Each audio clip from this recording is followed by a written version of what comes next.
really got into the book, and we were going through the book, and he says, let's listen to this one guy, because he came to Lambertville and motivated me to do the steps, and I think you'll like him. So we drove all the way to this holy family, and we sat there for an hour and a half, and my mouth was wide open the entire time. I left filled with a new attitude and outlook upon the steps, and just full of hope. So with that, I'd like to introduce Chris B. Thank you. My name is Chris Brennan. I'm a recovered alcoholic. I feel a little funny walking around with a microphone. Hold on 1 second. There we go. Happy Thanksgiving, everybody. I thank Rich, Ronnie, whoever, for inviting me out from the comfort of my... What are we doing? Oh, I didn't even know that was a microphone. There you go. For inviting me out from the comfort of my warm home out in the snow to tell you how grateful I am on Thanksgiving morning. We lie a little bit in AA. Anyway, my sobriety date is March 2nd, 1994. I don't know why this thought just came to my mind when I was kidding. Ronnie said, why don't you open up with a song? I was going to walk around with a microphone and sing a little song for you. But it took my mind back to 1994. I got out of rehab in... right around the beginning of March 1994, and I was in there with the lead singer from the Delphonics, this big black guy. We became great friends, and the day you were leaving, you had to say a few words, and he gets up and sings "Betcha by Golly." Well, it wasn't their song, but he sings, and I was like, oh my God. Then I had to get up after him and say something, but just kind of funny. Fast forward 20-some years, and I know it's cliche, and we say we're grateful to be here and all that good stuff. But if anybody's new, it really is true. This is what we do in Alcoholics Anonymous. It's a little bit like showbiz. The show must go on, no matter what's going on in your life. You know what I mean? I can tell you, hey, it's Thanksgiving morning. What could go wrong? It's only 10 o'clock on Thanksgiving morning. Things could go a little bit off already, but when you're inside a meeting of Alcoholics Anonymous, at least for me, for the past 20-some years, something magical happens. All that other stuff, it's not that it goes away, it just seems to come into perspective a little bit, and you realize what's important. And this is what we do. We gather, we try to help each other, we take each other through these 12 steps, and that's the beauty of it. I mean, you want to make a gratitude list, there's your gratitude list. You know what I mean? I'm grateful that I had a few guys when I got sober that had enough, whatever you want to call it, vision, forethought, armed with the facts a little bit, enough guts to say, shut up, you know nothing. And, on Thanksgiving, that'd be, hey, man, I'm a sensitive guy. Shut up. You don't know anything, and let us teach you. You know a lot of noise about nothing in life. You're a smart guy, but it has nothing to do with the spiritual world. As a matter of fact, you know so much, you're more blocked than the average person. It's kind of funny in the spiritual world. The more intellectual you are, the worse it is. Because you got more junk to get rid of in your head. Because there's a theory that if there is a God, how could you possibly know anything? Chew on that for a while. That'll keep you busy for a few years, right? You go home and think, well, what did you say? I'd think about that one now. If there is a God, how could you possibly know anything pertinent to the world? Anything that's going to help you? Yeah, you might know a lot of facts and a lot of stuff, but you can't know the plan. And what else is there to life but just trying to roll with that and understand that? So it's a very interesting concept to me, spirituality. Some people call it a process of subtraction.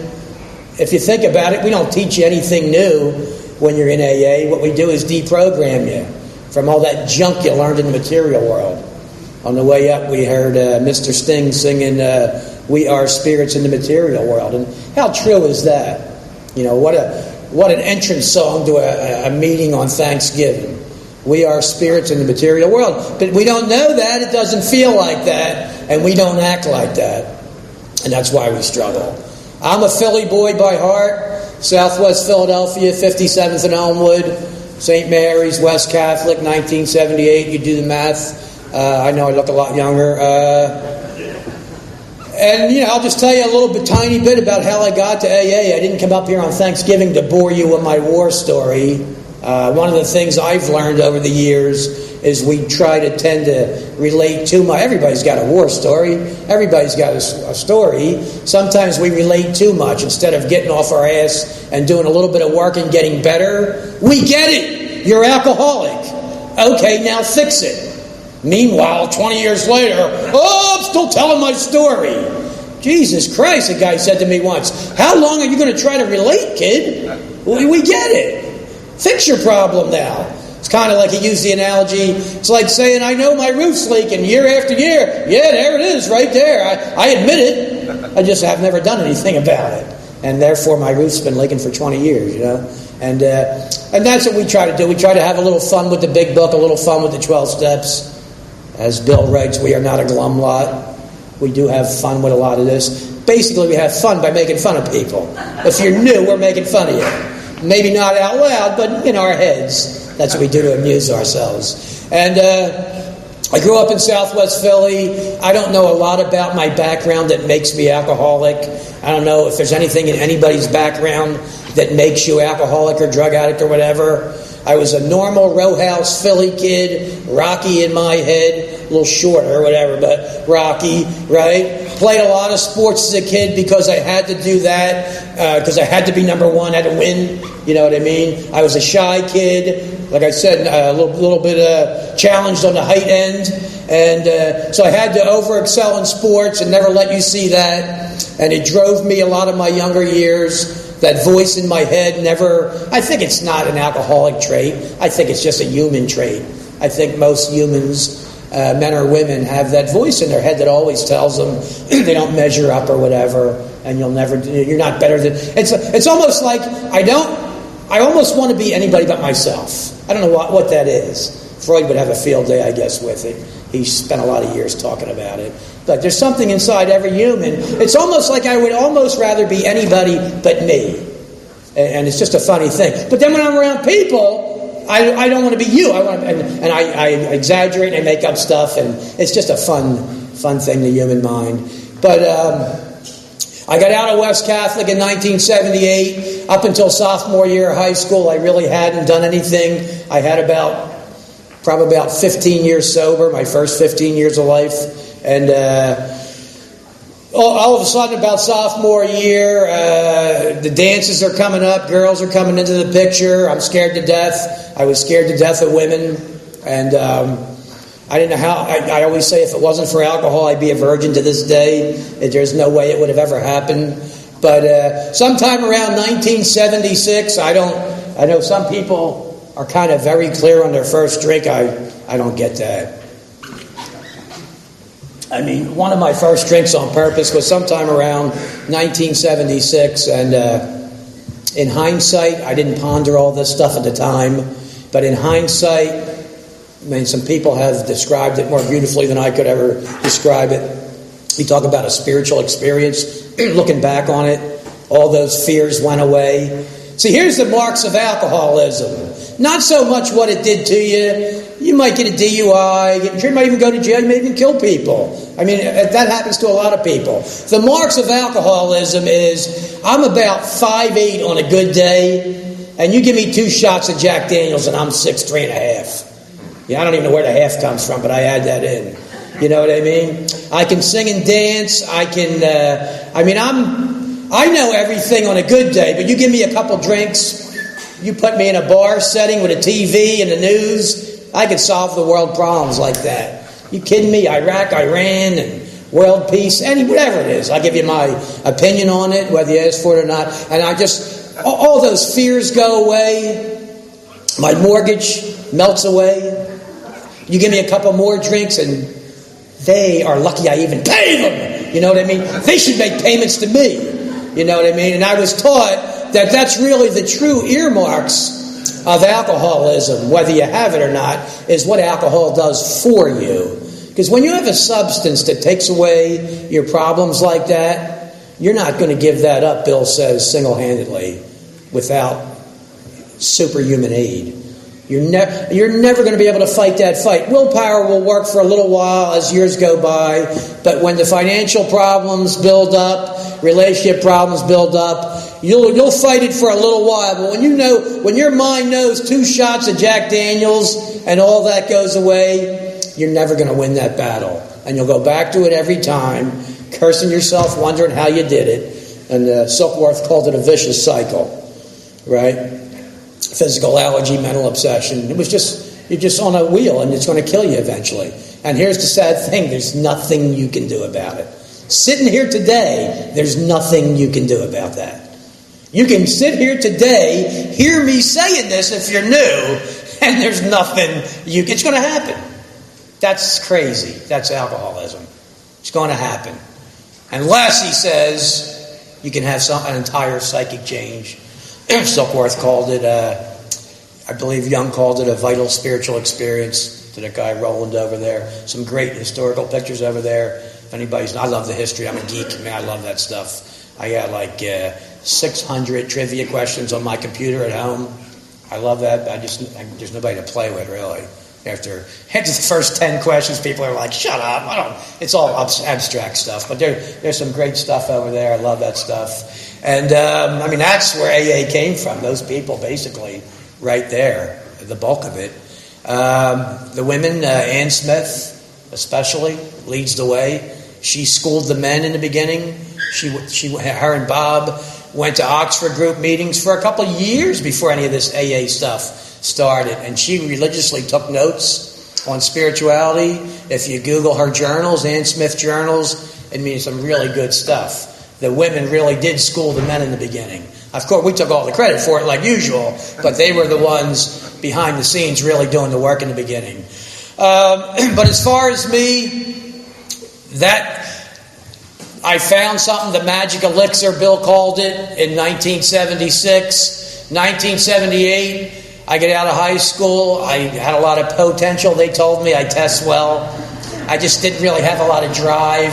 I wasn't really pushed into furthering my education. That just seemed like a lot. That's 12 years in a row I've been going to school.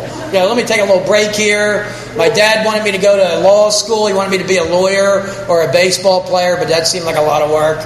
And I just wanted to take a little time off from what I'm really not sure. And I kind of bummed around for a summer, and then I accidentally, in 1979, got a job at a place called the Philadelphia Stock Exchange. It was purely by accident.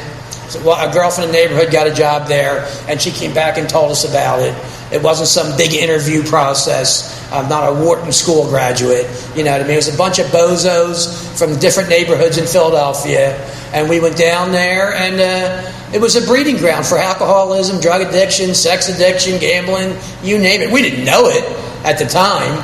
We were just partying, having fun, and getting paid for it.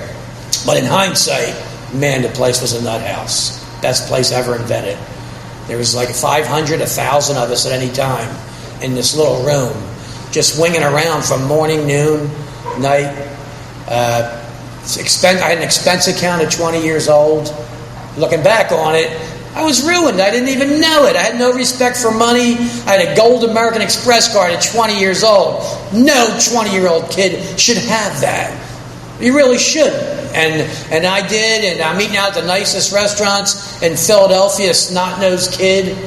Always a part of me, though, I don't deserve this. If they ever find out who I am, some idiot from 57th and Elmwood, this is all going to fall apart. But apparently there was a lot of people like me thinking that. And I did well down there. By 1983, I walk into work one day and people are congratulating me. And I don't have a serious bone in my body to begin with. And especially down there, it was a very make fun of each other crowd. And the people are congratulating me. And I'm like, what are you talking about? Did you look at a Wall Street Journal this morning? I'm like, yeah, F you. What are you talking about? What? So I open it up, and there's my name. Bam! Big page layout. It was just a title, but it looked really impressive for my family. And I was made assistant vice president of this firm on Wall Street at 23 years old. My family was proud of me. My dad was scared. My dad was my hero, my idol in life, World War II Marine. He died a couple years ago at 87 years old. Outlived 2 women, drank and smoked his whole life, and outlived everybody. And when I got sober, he just said, "This is your boot camp. You just put it down." And I said, "Dad, when the going gets tough, I duck under a table." As it turns out, I don't have what it takes. You're the greatest generation I know, and I love you, but I'm weak, man. When the going gets tough, I pawn shit. That's what I do. And by the way, I pawned a lot of your stuff. We'll talk about that later. But yeah, I mean, that's just what the record says. I'd love to go by what my intentions are, but the record, my 4-step says, when the going gets tough, I sell stuff, and I sell your stuff too. And that's just the way that goes. And that's part of why we do an inventory. To take a look at you see, we all have good intentions, but unfortunately our book teaches us that we're judged by our actions. Boy, I read that one, I was like, oh man, that's a low blow. I don't like that. Because I always got good intentions. Every time I got locked up, I thought, I'm not like these idiots in jail here. I'm a stockbroker. I wear a friggin' suit every day. I have class. I know I did rob that store, don't get me wrong, but I really thought because I had a reason that put me on a different level. And I remember this judge once looked at me dead in the eye. I'll never forget the guy's face as long as I live. He said, "Son, did you rob that store?" I said, "Oh, yes, Your Honor." And he said, "I got news for you. You're a common criminal." I was like, wow. It hurt, but it really sunk into me that doesn't go on levels like that. I'm sure everybody has a story, right, if you interviewed them. But, so 23 years old, I'm doing real well. The story goes good for a while. By the end of the decade of the 80s, I'll say in passing, I picked up a substance abuse problem with that one you read about on TV today. It's going through families. It's just killing kids at a young age. It's really bad. And looking back on it, once again in hindsight, it didn't look like a gift at the time. When I was 30 years old in 1990, when they told me to leave and don't come back, and I owed everybody and their mother money, and I was writing a lot of bad checks, and the FBI looking for me, I didn't say, "Well, thank you, God, for giving me this heroin addiction." It didn't look like a gift at the time.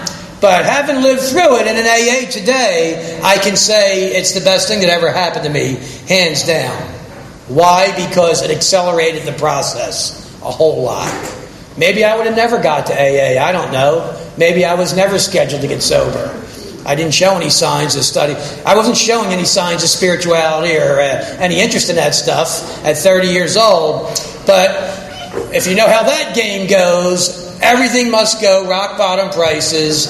You lose the ability to work altogether. So at 30 years old, I have to get a job as like a bill collector, or you know the routine. There's certain jobs you can do for a while until you just don't feel like going in anymore, and then you get another one. And then eventually I lost the ability to work altogether, and these young kids said, "Oh, don't worry about it." I'm like, well, I was really naive. I go, "Well, how do you get money?" They're like, "We steal. What do you think we do?" And they taught me this whole underworld that's, I'm sure, still thriving. And I became a good thief. And I have 35 retail theft convictions to show for it, which is not good for a stockbroker. And every now and then over the years, when I did get rehired back down there, I would have to get the raised seals and show. It never really goes away. But I learned to embrace that, and I learned to use that in my favor. And if I would sit in an interview, they would look at me and I'd say, "Look, if you look at me on paper, you'll run right now. You never want to hire me. But I'm sober. Don't feel sorry for me. This is the best thing that ever happened to me in my life. I have a real answer today. I think I could add to your firm."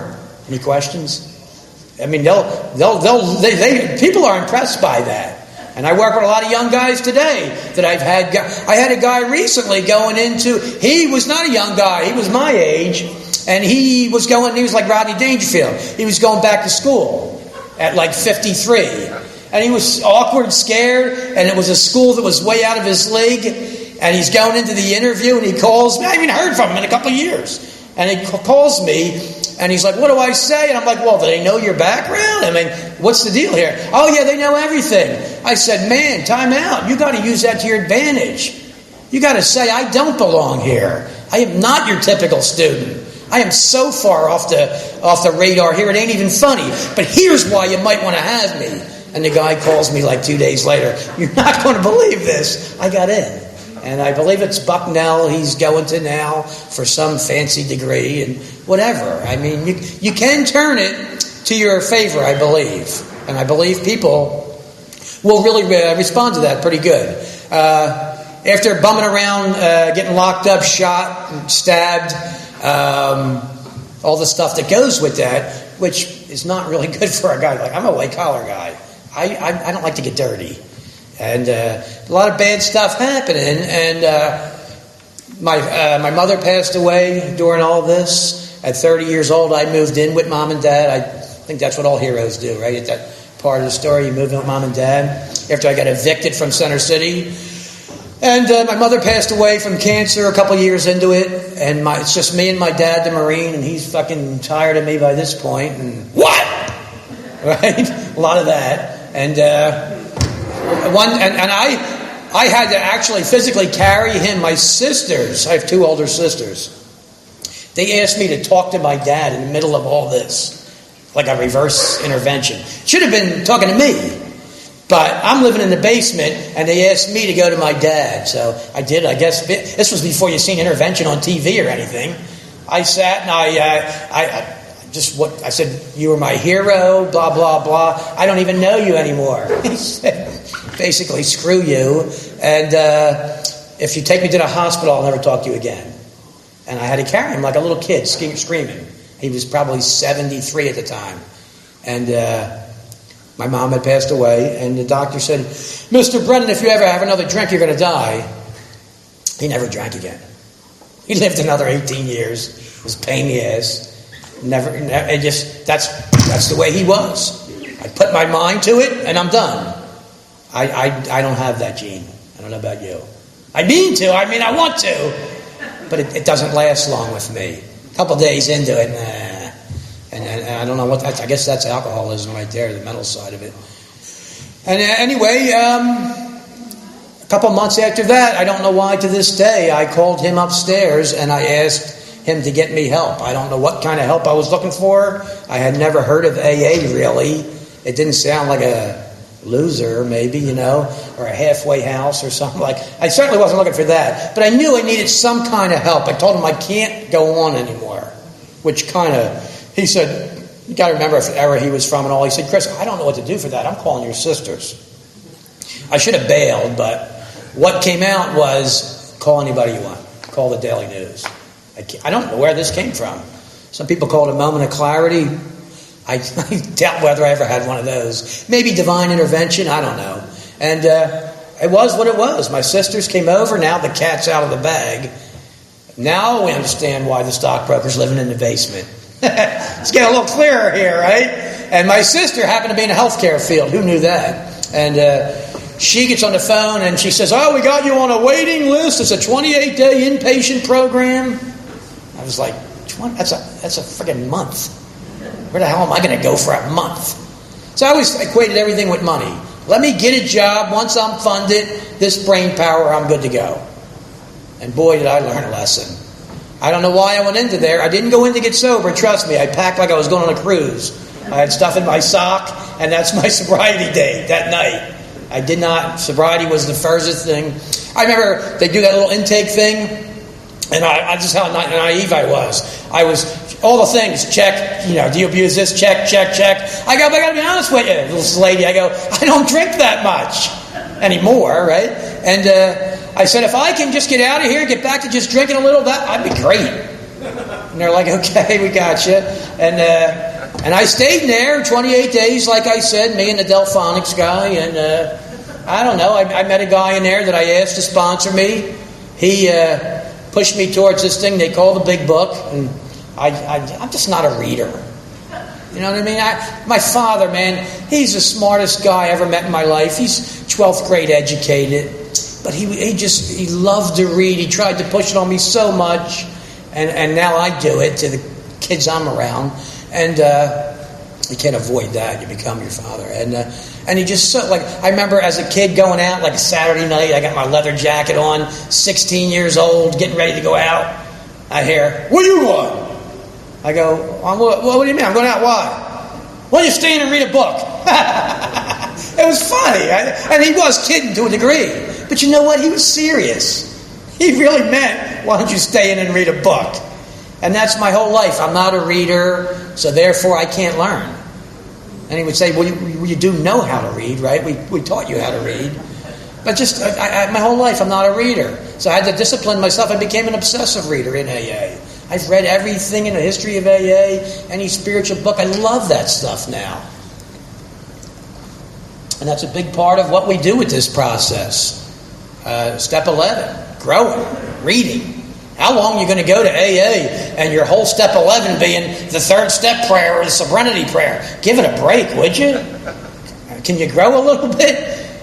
My sponsor said there's 10,000 books out there written on it. Why don't you get your head out of your you-know-what and go get one and read it. Then get another one and read it. And here's a novel idea. Sit and talk with other people that have read it. Discuss it a little bit. See what happens. You might like that. And now we're on Facebook. Who knew that was going to come along? Now we're on Facebook every day, thousands of people discussing all the great philosophers and all the AA authors and all. I love that stuff. But I'm not a reader. I would have missed all that because I don't do that. I pray, the third step prayer or the Hail Mary or the R5. I'm so limited, man. When I came into AA, I want to pray, but I don't know how to pray. I think that's sometimes the mistake we make with newcomers. You got to pray, man. I heard a guy once say, he pulled me aside and he said, "Why don't you go ask them to read that roll of toilet paper? Because that's about the good it'll do them." He said, "Why don't you teach them how to pray?" Oh, geez, that sounds like work. You got to do work in here? I just want to come and wait for the miracle to happen and tell you how grateful I am to be sober. And then I got to get off my ass and do stuff? Apparently. But the reward's great. It's a pretty good deal. And when I got out of that rehab, he's been my sponsor for the last 21 years. I've never done, some of you guys know, he was speaking recently up here. And I've never done a whole lot with him. Really looking back on it, you're probably talking about a couple months out of my life. We were close and doing some work together out of 21 years. Are you that busy? You ain't got like a couple months or a couple weeks you give us? Is your agenda that tied up if you're new? You can't fit that in? You're talking about literally a couple weeks of actual work to change my attitude on the world, on the spiritual world especially, on the way life works. That's all it takes.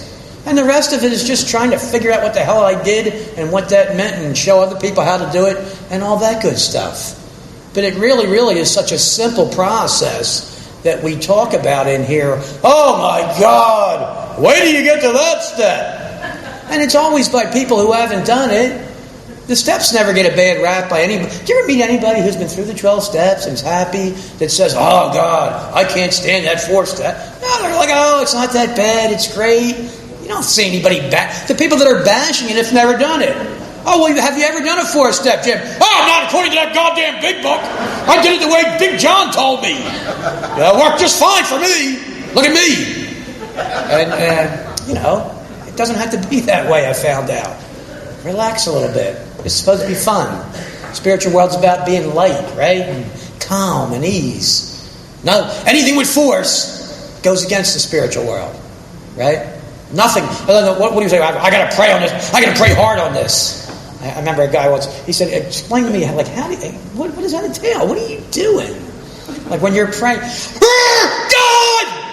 It doesn't help any, does it?" He said, "Why don't you try praying lighter? God's very old. He doesn't hear that well. You know what I mean? Why don't you listen better? He talks very low. Probably has something to do with his age or something like that. And just bring it down a few notches. And hear what he's saying." He said, "You got 2 ears and 1 mouth, right?" That says a lot for AA, but it says a lot for me. And it says a lot for us in general. Maybe listening is twice as important. Not my strong suit, by the way, if you couldn't tell up to this point. I like to talk. I'm not a big listener.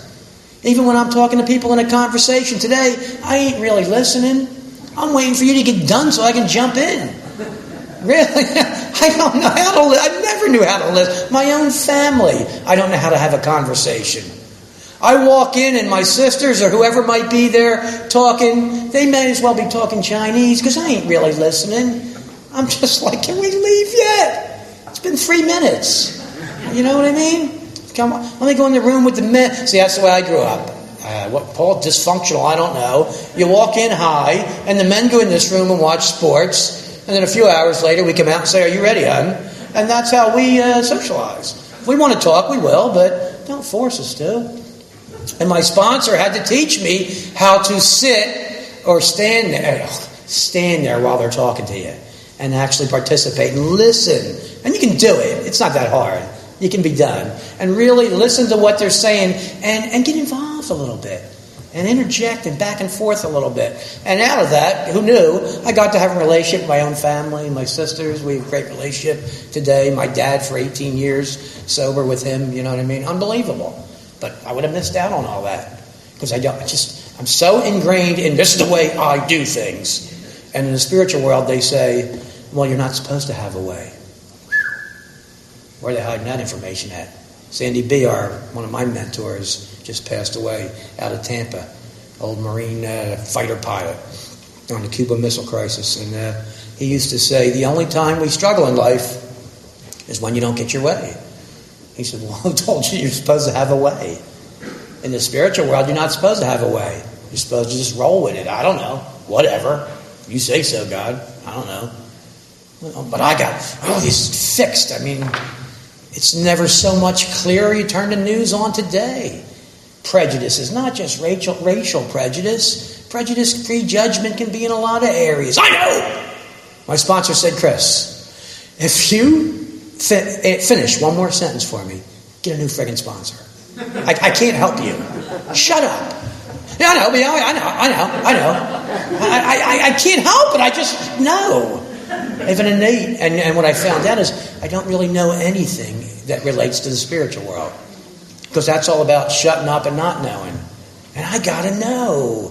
It's such a paradox. It's really not. Paradox is a seeming contradiction. It's really not one. You step back and you look at it a while and you go, well, I guess it could just as easily be that way. And then one by one they start to crumble. Oh, if you put it that way, and my sponsor was famous for saying, I put it that way. Oh, if you put it that way, I put it that way. And we went through the book like that. Actually, went through the 12 steps. What a novel idea like that. We sat, and when it said pray, we prayed. When it said write, we wrote. When it said consider, we considered. And I haven't had a drink since. Like I said, almost 21 years. You tell me, what's the difference in my life? Did I grow up? Did I grow out of it? Or was I just going through a bad stretch there? Or looking at it like you would break down a film, like in football, what's the only difference? Oh, he's doing something spiritual here. He's going to these meetings, they're reading some crap, and something different in the spiritual world must be the only difference here. I mean, you tell me. And that's what we do. Made that decision in step 3. A lot of people talk about step 3, but how many of us on a daily basis ever come within a sniff of actually scary, pretending there is something bigger out there that you're answering to, and not managing your own life? It's hard to do. You know what I mean? And step 4, identifying why that's hard, because of these blockages and all this stuff, resentment, fear, sex conduct, and the like. There's so many of them, right? And 5 and 6 and 7, and coming to grips with my and your real problem in life, these things we call defects of character, right? And asking God on a daily basis to remove them just under the conditions of today.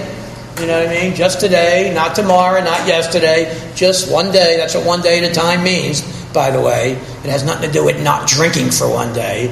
One day at a time means you ask God to remove your defects under the conditions of today. Somehow today that's been turned to mean you don't drink one day, but geez, what the hell is step 1?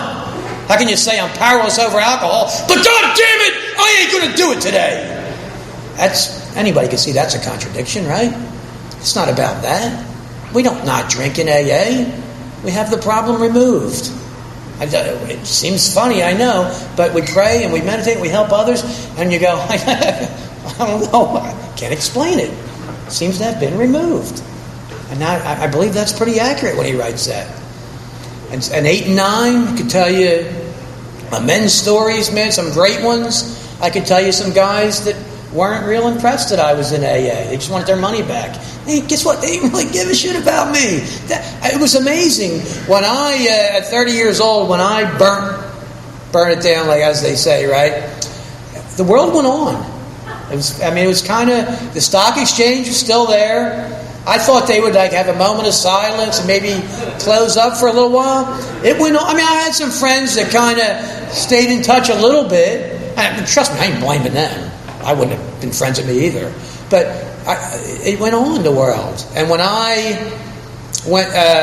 started to make amends, about a year and a half sober for me, I didn't jump right into this stuff. Unfortunately, nobody does, but we don't teach people that.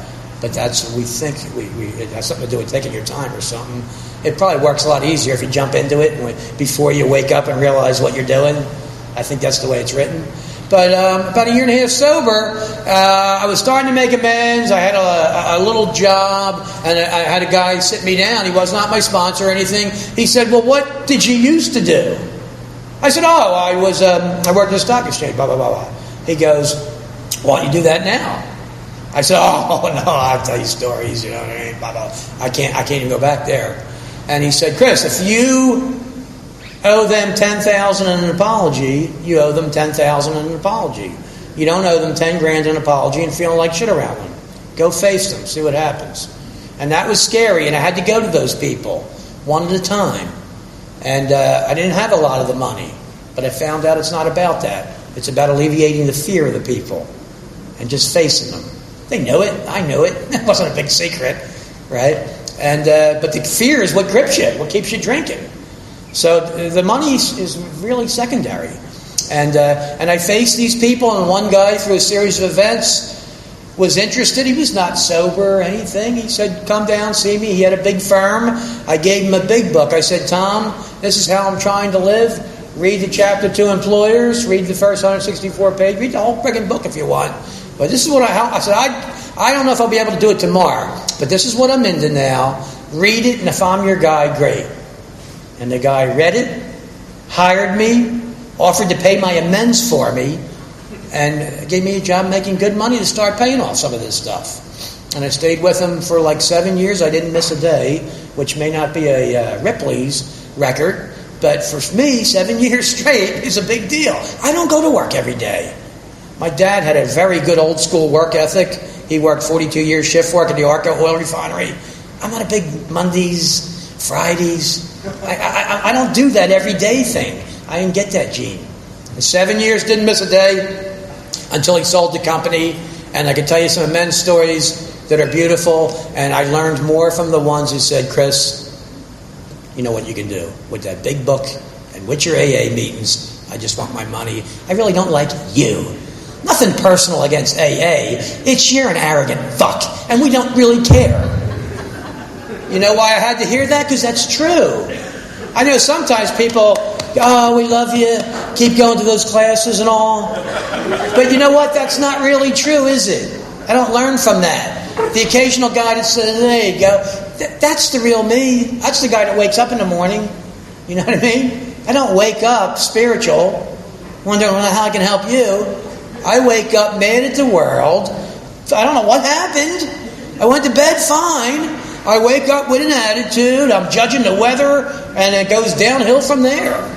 You know what I mean? I don't know what that is, but it happens overnight sometime. It's like an internal clock, or my default setting is self. Overnight, bam, goes back to it. And I have to pray and I have to meditate. Luckily, AA, that's built in. We have sponsors, sponsees, we call it. It takes us physically out of ourselves. And it makes me think about you. So it's a pretty good deal. So if you're not taking advantage of that part of AA, I would suggest you do. It's an integral part. It'll bring you out of yourself. And I've been doing that for the last 20 years or whatever. I mean, that's all we do. It's really not rocket science. I know if you're new, they're like, oh my God, they read all these books. And then, it's too deep for me and all that. Trust me, there ain't nothing deep about it. Very, very couple simple ideas. Change your attitude, twist it a little bit, right? And that's about all we got. We don't really have any help. If you're looking for help, good luck. I don't have help. I can't help you. I can barely get dressed in the morning. I'm going to tell you what to do. I don't know where. I'm not privy to that information, where you should be working, who you should be sleeping with, etc. I don't get involved in that. I can help you find your Creator, and if you want to talk about that, we can talk about that all day. But I can't physically help you. I don't have that kind of information. I'm not privy to the plan, believe me. And that's what we tend to do sometimes in AA. We lean too heavily on each other. There's something good about that, but there's a point where that turns bad. First things first, right? If you don't go to God first, you're already off track. Right? How many of us just, I got to call my sponsor. I've sponsored a lot of people for a lot of years, and people always go, oh my God, doesn't it tire you out? How do you do it? I go, it ain't that hard. They don't do shit, first of all. And the conversations are very short. Because I don't get into how you do. My sponsor in 21 years, I don't think has ever asked me, how you doing? He's not necessarily cold. I mean, he is, but it's not the reason. He just don't really care. That's not his job to prop me up. His job is to give me a real answer. To me, in a perfect world, the correct conversation is, hey, Chris, I got this problem. Okay, pray on it and call me back and tell me what your God's telling you. And I'll help you sift through that. You probably ain't getting called back. Don't worry about it. But that's the answer. I don't have any other kind of help for you. If you're looking for it, good luck. I don't think it exists. The help we have in AA, if you're new, is we can teach you how to help somebody else, therefore taking your mind off you, and that is the help. And that's all the help you'll ever need, and then you'll win. And that's all we do. So I thank everybody. Happy Thanksgiving. You guys are going to open it up now? Thanks. Great job, Chris. Thank you so much. Okay.